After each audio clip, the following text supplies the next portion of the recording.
प्यारे विद्यार्थी नमस्कार। आपका मेरे यूट्यूब चैनल हार्दिक एजुकेशन वर्ल्ड में स्वागत है। आज मैं आप लोगों को बताने वाला हूं यानी 12वीं क्लास का हिंदी का पेपर जो आपका साइंस साइड वालों का है, जिनके पास साइंस साइड होती है यानी साइंस वर्ग होता है, 2025 का सामान्य हिंदी का पेपर। और इसका जो कोड है 302 है प्यारे विद्यार्थियों, 302 HL, जो आपका आज ये 24/2/2025 यानी 24 फरवरी 2025 को सेकंड मीटिंग में पेपर हुआ है। मैं आपको उस पेपर को हल करके बताने वाला हूं। और प्यारे विद्यार्थियों, अगर आपने अभी तक मेरे चैनल को सब्सक्राइब नहीं किया है तो चैनल को सब्सक्राइब कर लीजिएगा। मैं आपको इस पर जो आपकी बोर्ड परीक्षा चल रही हैं इंटर और हाई स्कूल की, प्रत्येक पेपर को संपूर्ण हल करके आपको सभी लोगों को बताऊंगा। तो प्यारे विद्यार्थियों, सबसे सटीक और सबसे तेज़ मैं आपको हल करके पेपर बताऊंगा।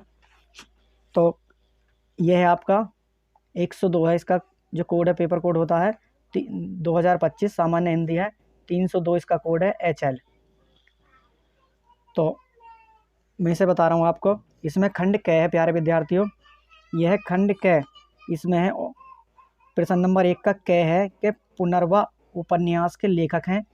ऑप्शन ए है इसमें महावीर प्रसाद द्विवेदी, और ऑप्शन बी है प्यारे विद्यार्थियों, यानी ऑप्शन जो सेकंड है इसमें हजारी प्रसाद द्विवेदी है, और ऑप्शन थर्ड है इसमें वासुदेव शरण अग्रवाल, ऑप्शन फोर्थ है राम वृक्ष बैनीपुरी।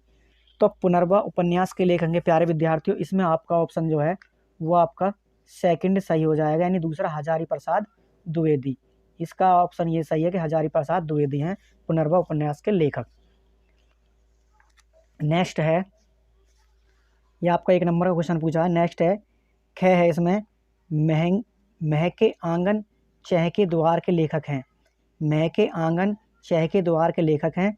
ऑप्शन ए है राम वृक्ष बैनीपुरी, यानी ऑप्शन फर्स्ट है राम वृक्ष बैनीपुरी, ऑप्शन सेकंड है कन्हैयालाल मिश्र प्रभाकर, और ऑप्शन थर्ड है अमृतलाल नागर, और ऑप्शन फोर्थ है हरिशंकर परसाई।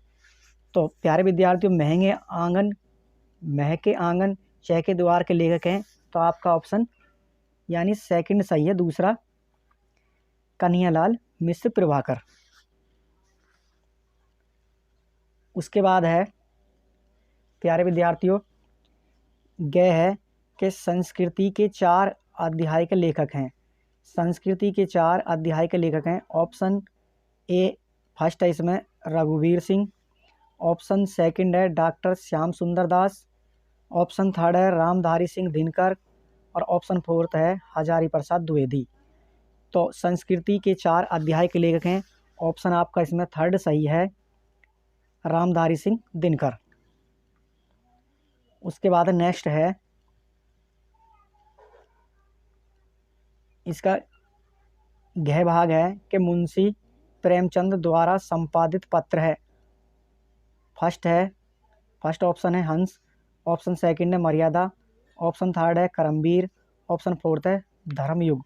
तो मुंशी प्रेमचंद द्वारा संपादित पत्र है प्यारे विद्यार्थियों, आपका ऑप्शन फर्स्ट सही है, यानी पहला जो है हंस।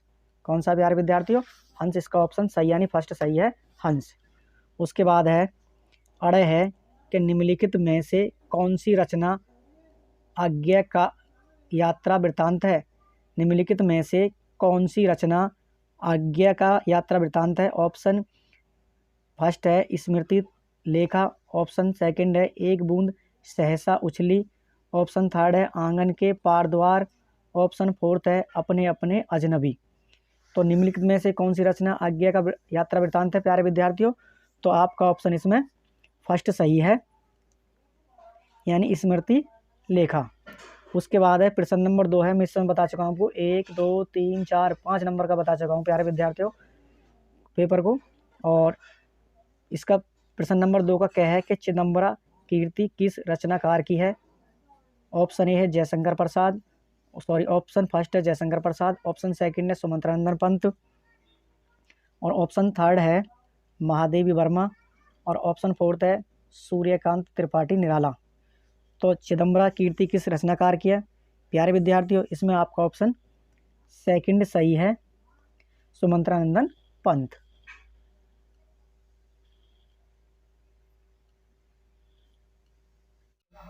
प्रश्न नंबर दूसरे का ख है कि कामायनी महाकाव्य किस काल की कृति है। फर्स्ट है, ऑप्शन फर्स्ट है आदिकाल युग, ऑप्शन सेकंड है भक्ति काल युग, ऑप्शन थर्ड है रीतिकाल युग, ऑप्शन फोर्थ है छायावाद युग। तो कामायनी महाकाव्य किस काल की कृति है प्यारे विद्यार्थियों, आपका ऑप्शन फोर्थ सही है, यानी चौथा छायावाद युग की।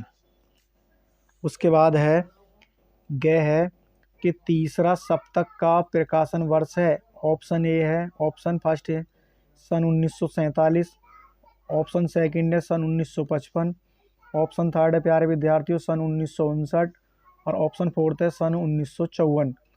तो प्यारे विद्यार्थियों तीसरा सप्तक का प्रकाशक वर्ष है, ऑप्शन आपका थर्ड सही है, सन 1959। उसके बाद है घ है रामधारी सिंह दिनकर को काव्य कीर्ति उर्वशी पर कौन सा पुरस्कार प्राप्त हुआ था। रामधारी सिंह दिनकर को काव्य कीर्ति उर्वशी पर कौन सा पुरस्कार प्राप्त हुआ था। ऑप्शन फर्स्ट है साहित्य अकादमी पुरस्कार, ऑप्शन सेकंड है मंगला प्रसाद पुरस्कार, ऑप्शन थर्ड है ज्ञानपीठ पुरस्कार, ऑप्शन फोर्थ है सोवियत लैंड नेहरू पुरस्कार।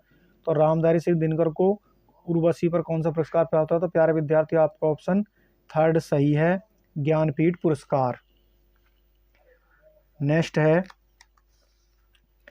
कि अड़े है कि राम की शक्ति पूजा कीर्ति के रचनाकार हैं।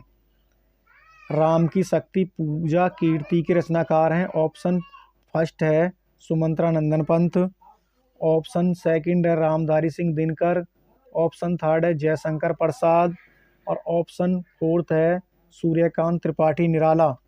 तो राम की शक्ति पूजा की कीर्ति के रचनाकार हैं प्यारे विद्यार्थी, ऑप्शन आपका फोर्थ सही है, यानी चौथा सूर्यकांत त्रिपाठी निराला। तो इस प्रकार प्यारे विद्यार्थी मैं आपको बता चुका हूँ 1 2 3 4 और इधर बता चुका हूँ मैं 4 5 6 7 8 9 10। अब तक मैं आपको 10 नंबर का हल करके बता चुका हूँ। उसके बाद है ये दिए गए पद्यांश पर आधारित निम्नलिखित प्रश्नों के उत्तर दीजिए कि भाषा की साधारण इकाई, ये आपका 10 अंक का पूछा है प्यारे विद्यार्थियों। इसको मैं आपको बाद में हल करके बताऊंगा। अगर मैं इसे हल करके बताता हूं तो वीडियो काफ़ी लंबी हो जाएगी। इसमें कह रहा हूँ उपयुक्त गद्यांश का संदर्भ लिखिए, सेकंड रेखांकित अंश की व्याख्या कीजिए, भाषा की साधारण इकाई क्या है, दैनिक व्यवहार में हम किन शब्दों का प्रयोग करते हैं, दैनंदिन और अपकीर्ति शब्दों के अर्थ लिखिए। अथवा चाहे आप इसे लिख सकते हैं इसका कि कहते हैं दुनिया बड़ी भुलक्कड़ है, केवल उतना ही याद रखती है जितना उसका स्वार्थ होता है। और इसकी जो क्वेश्चन है इसमें फर्स्ट में पूछा है उपयुक्त गद्यांश का शीर्ष में लेखक के नाम लिखिए। लेखक ने दुनिया को भुलक्कड़ क्यों कहा है। अशोक वृक्ष किसकी परिष्कृति रुचि का प्रतीक है। लेखक ने किस प्रकार के लोगों को स्वार्थ कहा है। परिष्कृत और मनोदशक शब्दों के अर्थ लिखिए।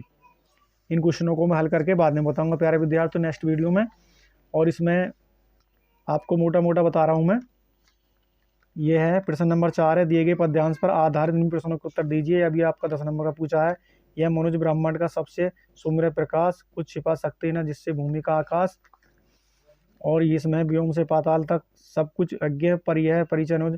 तो उपयुक्त पद्यांश का संदर्भ लिखिए, रेखांकित अंश की व्याख्या कीजिए। आकाश और पृथ्वी का कोई भी तत्व किससे अज्ञात नहीं रह सका। संसार के सभी जड़ चेतन पदार्थ किस कारण मनुष्य को प्रणाम करते हैं। उद्याम और आलोक शब्द के अर्थ लिखिए। तो प्यारे विद्यार्थियों मैं आपको इन्हें मोटा मोटा पढ़ के ही बता रहा हूँ। हल करके सेकंड वीडियो में दूसरी नेक्स्ट वीडियो में बताऊँगा। अथवा छाए मानव जून जन की नहीं मिटी लंबी होकर। उसके बाद है नेक्स्ट है इसमें क्वेश्चन पूछे हैं कि उपयुक्त गद्यांश पद्यांश का अर्थ संदर्भ लिखिए। प्रस्तुत कविता में किस घटना का संकेत है, स्पष्ट कीजिए। मानव का रचा हुआ सूरज किसे कहा गया है, और मानव जन की छाएं लंबी होकर क्यों नहीं मिटी। गच और सागी शब्द के अर्थ लिखिए। नेक्स्ट है प्यारे विद्यार्थियों आगे बताता हूं मैं। यह है आपका कि प्रश्न नंबर 5 का क्या है कि निम्नलिखित में से किसी एक लेखक का साहित्य परिचय देते हुए प्रमुख कृतियों का उल्लेख कीजिए। अधिकतम शब्द होने चाहिए 80 शब्द। और फर्स्ट इसमें आचार्य हजारी प्रसाद द्विवेदी, या सेकंड है वासुदेव शरण अग्रवाल, और तीसरा है डॉक्टर APJ अब्दुल कलाम। इन तीनों में से आप एक का आंसर दे सकते थे। इसमें जो साहित्य परिचय वो 3 नंबर का है और उसकी कीर्ति जो है उनका लिख के वो 2 नंबर के, कुल मिला के 5 नंबर का क्वेश्चन पूछा बोर्ड में। उसके बाद है ख है 5वें का कि निम्नलिखित में से किसी एक कवि का साहित्य परिचय देते हुए उनकी प्रमुख कृतियों को लिखें। अधिकतम शब्द सीमा 80 होनी चाहिए। महादेव वर्मा है, रामधारी सिंह दिनकर, सच्चिदानंद, हीरानंद, वात्सल्य अज्ञा, ये भी आपका 5 नंबर का पूछा है। उसके बाद है कि पंचलाइट अथवा लाठी कहानी का उद्देश्य पर प्रकाश डालिए। अधिकतम शब्द सीमा 80, ये भी 5 अंक का पूछा प्यारे विद्यार्थियों। और बहादुर कहानी का सारांश अपने शब्दों में लिखिए। अधिकतम शब्द सीमा 80 शब्द है, ये 5 अंक का है। उसके बाद है 7वां क्वेश्चन है श्रवण कुमार खड्डकाव्य के आधार पर, ये डिस्ट्रिक्ट वाइज पूछे गए हैं। तो प्यारे विद्यार्थियों मैं आपको बता रहा हूँ डिस्ट्रिक्ट बुलंदशहर का। तो आप ये जो है आपका पूछा जाता है कि रश्मि रति खंड काव्य कथानक संक्षिप्त रूप से अपने शब्दों में लिखिए, अथवा रश्मि रति खंड काव्य के आधार पर कर्ण की चारित्रिक विशेषताओं पर प्रकाश डालिए। तो रश्मि रति खंड काव्य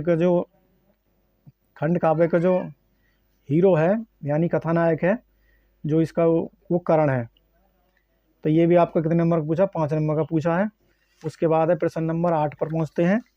8 में खंड ख है, इसमें दिए गए संस्कृत पद्यांशों, इसमें पूछा है कि दिए गए संस्कृत गद्यांशों में से एक का संदर्भ अर्थ लिखिए। यानी ये जो संस्कृत दे रखी है इसका हमें हिंदी में अनुवाद करना है, और अथवा चाहे इसे हिंदी सांस्कृतालय भाषा 80। उसके बाद नेक्स्ट है इसका 8वीं का ख, दिए गए पद्यांशों में से एक शब्द किसी एक का संदर्भ हिंदी में वाक्य कीजिए। इसका आपको हिंदी में अनुवाद करना संदर्भ सहित, यानी पहले प्रसंग लिखना, फिर संदर्भ लिखना, फिर उसके बाद इसका वाक्यकरण यानी हिंदी में अनुवाद करना। प्यारे विद्यार्थियों ये आपका 7 नंबर का पूछा है। इसमें चाहे इसे कर लें बिरला बिरला।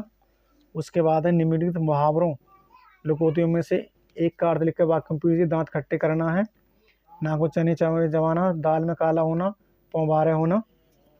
उसके बाद है अप्रतित गद्यांश पर आधारित निम्नलिखित प्रश्नों के उत्तर दीजिए। 2 नंबर के पूछे प्यारे विद्यार्थियों कि संस्कृत में एक कहावत है दुर्जन, इसमें पूछा है कि सज्जन या महात्माओं का आचरण कैसा होता है, कौन सा व्यक्ति देवता की कोटि में आते हैं। और थर्ड है आत्मोन्नति का श्रेष्ठ मार्ग क्या है। 2 और 2 4 एक 5 नंबर के क्वेश्चन पूछे प्यारे विद्यार्थी इसमें से। और उसके बाद नेक्स्ट है चाहे इसे कर दें बहुत से विद्वानों ने तथा चिंतकों ने इस प्रकार लेकर चिंता प्रकट की है। चाहे इसे आप इसे लिख सकते हैं, चाहे इसे लिख सकते हैं कि आधुनिकता की पहचान लेखक के अनुसार किन किन तथ्यों से मिलकर होती है। सेकंड है आधुनिक समाज को मुक्त करने का क्या आशय है। या थर्ड है कौन समाज जाति प्रथा और गोत्रवर्ग से पीड़ित है। उसके बाद है प्रश्न नंबर 11 प्यारे विद्यार्थियों को निम्नलिखित शब्द युग्मों का सही अर्थ चयन करके लिखिए। इसमें है फर्स्ट है क का फर्स्ट भाग पुरुष परस, इसका ए ऑप्शन है परु नामक राजा और क्रोध। ब है आदमी और कठोर। स है व्यक्ति और असत्य वचन। द है पुरुषार्थ और कठोरता। तो प्यारे विद्यार्थी इसका जो सही आंसर है वो आदमी और कठोर। उसके बाद है सेकंड है इसमें तरंग या तुरंग। ऑप्शन ए है मन की लहर और शीघ्र। ऑप्शन ब है लहर और घोड़ा। ऑप्शन स है हाथी और घोड़ा। ऑप्शन द है तेज आवाज़ और धीमी आवाज़। तो प्यारे विद्यार्थी इनको जो सही अर्थ है वो आपका इसमें भी बी सही है, बी यानी ब सही है लहर और घोड़ा। उसके बाद है कि निम्नलिखित शब्दों में से किसी एक शब्द के 2 सही अर्थ लिखिए। पहला इसमें अनंत है, दूसरा अक्षर है, तीसरा अक्षत है, चौथा है अक्ष। तो प्यारे विद्यार्थियों मैं बताता हूँ आपको अनंत शब्द के, ये आपका अनंत है। अनंत शब्द के मैं बताता हूँ आपको 2 कि जिसका कोई अंत ना हो। इसका मतलब है कि जिसका कोई अंत नहीं है, असीम है या अनिश्चित, ये फर्स्ट है। और सेकंड है इसका 2 पूछ रहा है कि भगवान या परमात्मा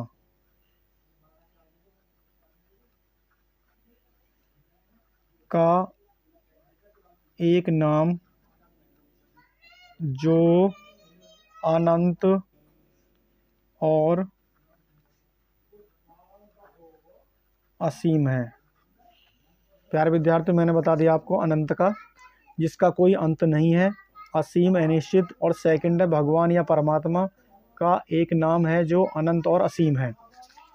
तो प्यारे विद्यार्थी, मैंने आपको अनंत का बता दिया। उसके बाद है गय है, 11वें का गय, निम्नलिखित वाक्यांशों के एक सही शब्द का चयन करके लिखिए जिसके पास कुछ न हो। ऑप्शन ए है निर्धन, ऑप्शन बी है गरीब, ऑप्शन सी है कंचन, ऑप्शन डी है अनाथ। तो प्यारे विद्यार्थियों, आपका सही और राइट आंसर है ऑप्शन बी सही है, गरीब। जिसके पास कुछ न हो वो कौन है? गरीब। उसके बाद है गय का सेकंड भाग है कि जो कहा ना जा सके। प्यारे विद्यार्थियों, जो कहा ना जा सके, जो कहा ना जा सके, ऑप्शन ए अनुकथन, ऑप्शन बी है अनकहा, ऑप्शन सी है कथनीय, ऑप्शन ड है न कहने योग्य। तो जो कहा ना जा सके, तो प्यारे विद्यार्थी इसका सही राइट आंसर है अनकहा। कौन सा सही है? अनकहा। उसके बाद है 11 का गह के निम्न शब्दों वाक्यों को शुद्ध करके लीजिए। मैं सकुशल पूर्वक हूँ। सेकंड है 5 रेलवे कर्मचारी पकड़े गए, और थर्ड है इसका उसका प्राण निकलने वाला है, आप प्रातःकाल के समय आइएगा। उसके बाद 12 का क्या है प्यारे विद्यार्थियों कि वीर रस अथवा करुण रस का स्थायी भाव उदाहरण दीजिए। ये आपके 2 नंबर पूछे, एक नंबर का तो आपका स्थायी भाव पूछा है, 1 नंबर का उदाहरण पूछा है। और उपमा अलंकार अथवा रूपक अलंकार, ये भी आपके 2 नंबर के पूछे प्यारे विद्यार्थियों। और गए है चौपाई छंद अथवा कुंडली छंद का उदाहरण सहित, ये भी 2 नंबर पूछे। प्रश्न नंबर 13 है बैंक में खाता खोलने के लिए बैंक प्रबंधक को प्रार्थना पत्र लिखिए। ये आपका 6 अंक का पूछा प्यारे विद्यार्थियों। उसके बाद है अथवा अपने मोहल्ले की नालियों की समुचित सफाई के लिए नगर पालिका के अध्यक्ष को एक प्रार्थना पत्र लिखिए। ये भी 6 नंबर का है। और 14वां प्रश्न है निम्नलिखित विषयों में एक विषय पर अपना भाषा शैली में निम्न देखिए। ये आपका 9 अंकों का पूछा है, मेरा प्रिय खेल। और सेकंड है नई शिक्षा नीति, थर्ड है महिला सशक्तिकरण का समाज के विकास के प्रभाव, और थर्ड है आतंकवाद की समस्या और समाधान, और फोर्थ है विद्यालय में पुस्तकालय का महत्व। तो इस प्रकार प्यारे विद्यार्थियों, मैंने तुम्हें एक नंबर के हल क्वेश्चनों के आंसर बताए हैं। और बड़े क्वेश्चनों के आंसर मैंने आपको हल करके नहीं बताए क्योंकि वीडियो बहुत बड़ी हो जाएगी। तो इसलिए प्यारे विद्यार्थियों, मैंने आपको कम से कम 15-20 नंबर का क्वेश्चन मैंने आपको हल करके बताए हैं प्यारे विद्यार्थियों। तो प्यारे विद्यार्थियों, अगर आपको हमारी ये वीडियो पसंद आई तो वीडियो को लाइक कर दीजिएगा, और चैनल पर नए हैं तो चैनल को सब्सक्राइब कर लीजिएगा प्यारे विद्यार्थियों। और वीडियो को ज़्यादा से ज़्यादा अपने दोस्तों को शेयर कीजिएगा। और प्यारे विद्यार्थियों, मैं इस पर आपको आपकी जो बोर्ड परीक्षा चल रही है इंटर और हाई स्कूल के प्रत्येक विषय को हल करके बताऊँगा।